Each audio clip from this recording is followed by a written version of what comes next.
reaksi-reaksinya, cuma mungkin apa ya, perlu tak jelaskan ulang biar jelas itu ya. Kita fokus kalau yang PPT buatannya kayaknya fokus ke yang poin-poin kayak gini aja. Jadi per bab kan ada poin-poinnya kan, dihafalin aja per pembuatan alkohol ada 4 reaksi, nanti dihafalin 4 reaksi itu gitu. Misalnya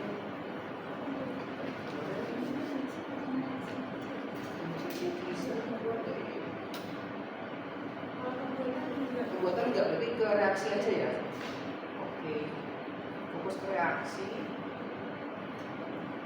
alkohol itu berarti mulai dari oke. Tapi itu yang fenol enggak? Yang fenol enggak? Iya. Berarti nomor 6 dan 7 enggak? Oke. Jadi reaksi asam basa pada alkohol. Ini maksudnya reaksi asam basa itu jadi kalau di KFD ada kan asam basa. Nah, asam basa kan biasanya H+ sama OH- gitu. Nah, itu juga asam basa, sifat asam dan sifat basa dari alkohol itu juga berasal dari gugus OH-nya gitu. Jadi gugus OH-nya ini kayaknya ada oksigen dan hidrogen, teman-teman. Jadi karena dia ada gugus hidrogennya itu bisa lepas diambil sama suatu zat lain, misalnya ini apa? NaNH2. Nah, kalau dia bereaksi dengan zat yang sifatnya basa, berarti gugus alkoholnya dia jadi asam. Nah, kalau yang basa, berarti dia bereaksinya sama asam. Misalnya dia sama HCl, lebih kayak gitu aja sih, kayak ini. Nggak perlu aku gambarkan reaksinya yang ini.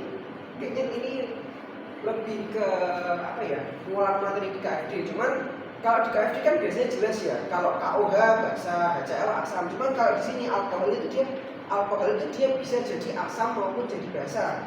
Kenapa? Karena gugus OH kalau yang hidrogennya aja itu dia misalnya lepas nih. Nah, berarti kan karena dia melepas hidrogen, berarti dia jadi gugus asam. Kalau kayak gitu kondisinya gimana? Asam reaksinya dengan basa, berarti yang bereaksi dengan gugus OH-nya itu berarti si basa. Nanti ada basa, misalnya tadi NaNH2 atau basa KOH, NaOH itu juga bisa. Sama ini ya, kita tuh kalau lihat kan apa ya? Misalnya ada etanol. Apa gambar gini kan sekarang sudah paham tuh? Udah paham ya, aman ya? Takutnya masih lupa ini apa maksudnya, ini C gitu, paham ya kira-kira? Oke. Nah, ini jangan disamakan dengan KOH.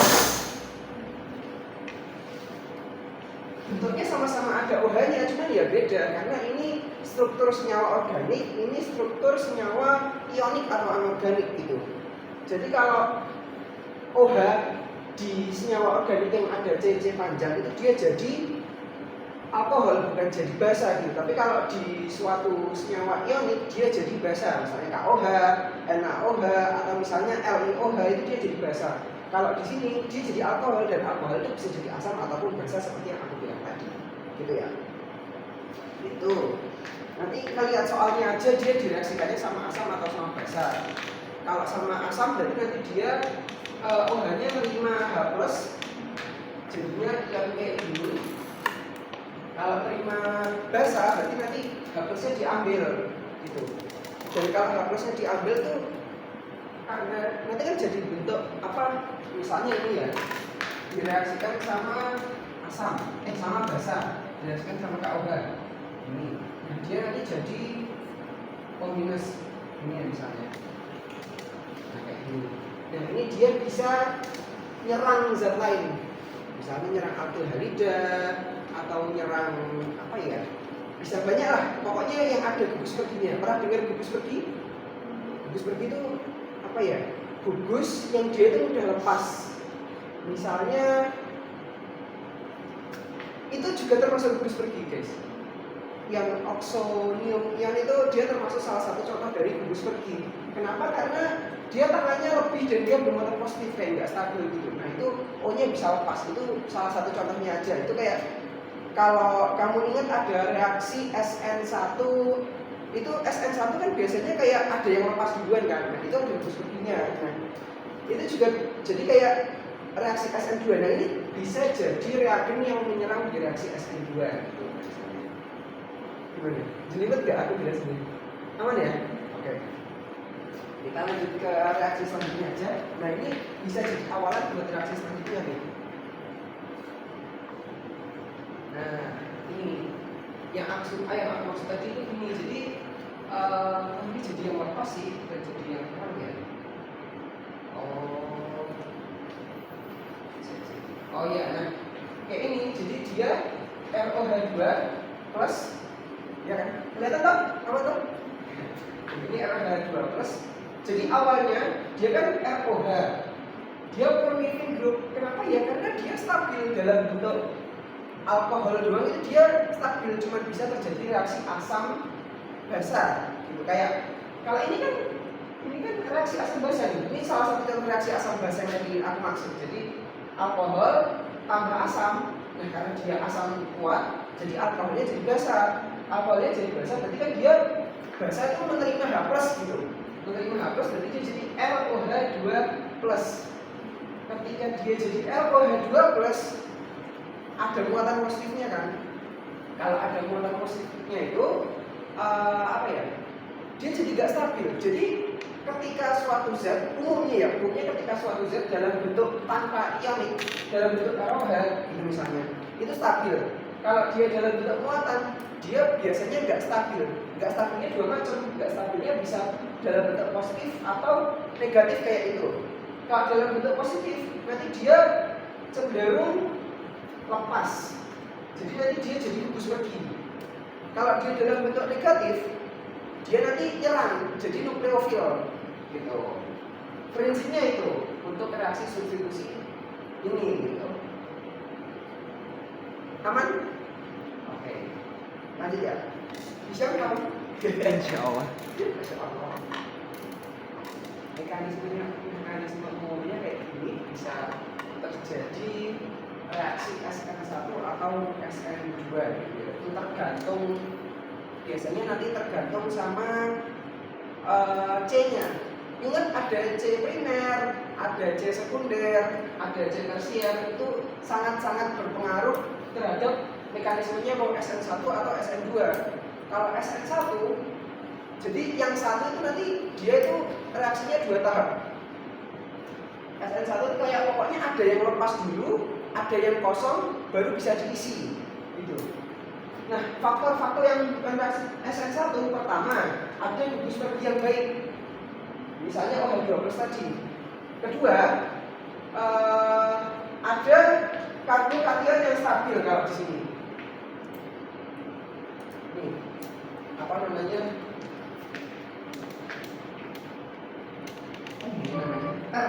Karbotil, ya ini pokoknya apa namanya, ada C, dia positif di sini karena dia dilindungi oleh 3C, jadi karbokationnya stabil guys gitu.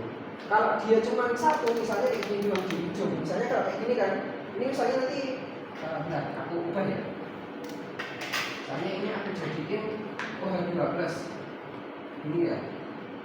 Aku bilang ini kalau OH2+ kan dia gugus pergi yang baik, nanti lepas, terus kan berarti tinggal C ini positif gitu.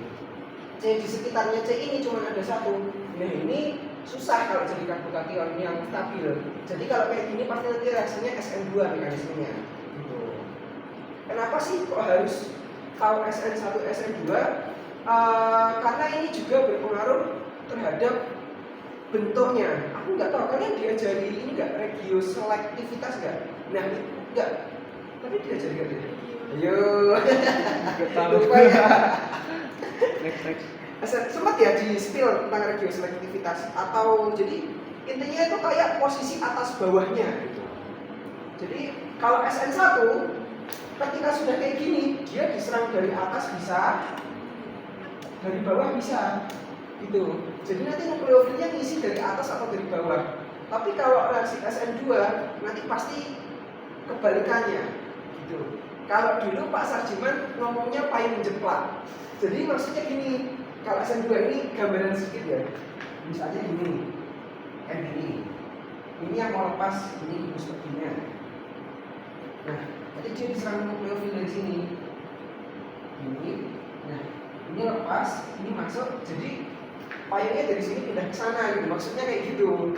Makanya dia nyebutnya payung jeplak gitu. Aku ingat banget itu materi semester 1 ya Syam. Lupa.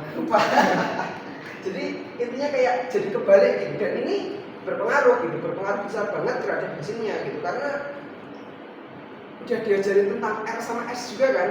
Nah itu perbedaan R sama S itu artinya beda senyawa guys gitu. Kira-kira kayak gitu. Ini untuk awalan aja lah, nanti kalau udah ketemu babnya kita bahas di situ ya. Ini kita kembali lagi ke yang tadi. Jadi mekanisme SN1 kayak gini, ada terjadi apa ini namanya, protonasi, terus OH2 nya lepas membentuk karbokation. Karbokation ini diisi sama Ba minus. Ya. Yang ini bisa dari atas, bisa dari bawah. Kalau di apa namanya, di alkohol 2 dan 1 rata-rata mekanismenya SN2, dan itu berarti apa ya, yang menyerang harus agak kuat gitu. Contohnya kalau di sini malah bisa dibilang dia pakai mekanisme tambahan. Kalau tadi kan dia cuma pakai asam ya, asam terus ada yang lepas gitu. Nah, kalau ini dia dibantu sama SOCl2 dan PbR3 gitu.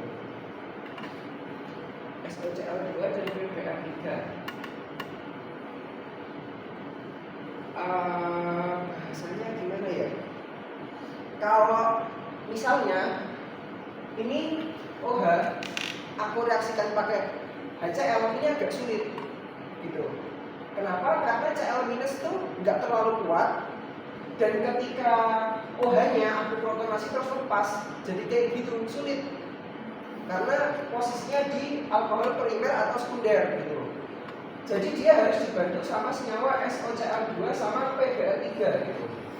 Kenapa sih kok harus dibantu ya? Karena dia O-nya kan gini, ini kan gabung ya, gabung gitu. Bahasanya tuh aku hapus ya ini.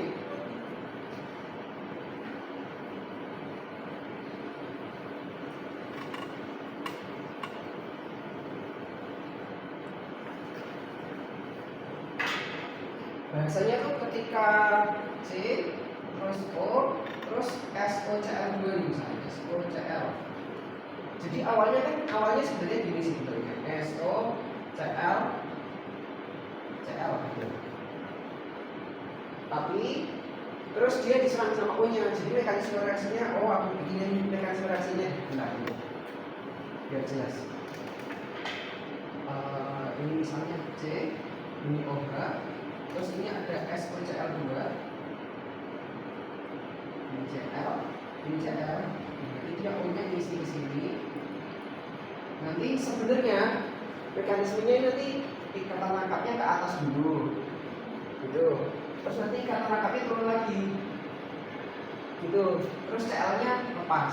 Sebenarnya gini, cuman kalau ditulis ini terus langsung lepas juga nggak apa-apa sih, gitu. Jadi kenapa sih kok naik dulu? Karena O-nya elektron negatif kan, jadi dia kayak tarik elektron gitu. Jadi elektronnya maunya ya naik dulu ke sini, gitu. Baru dia dorong Cl-nya lepas. Bahasanya gitu. Terus ini Cl-nya lepas.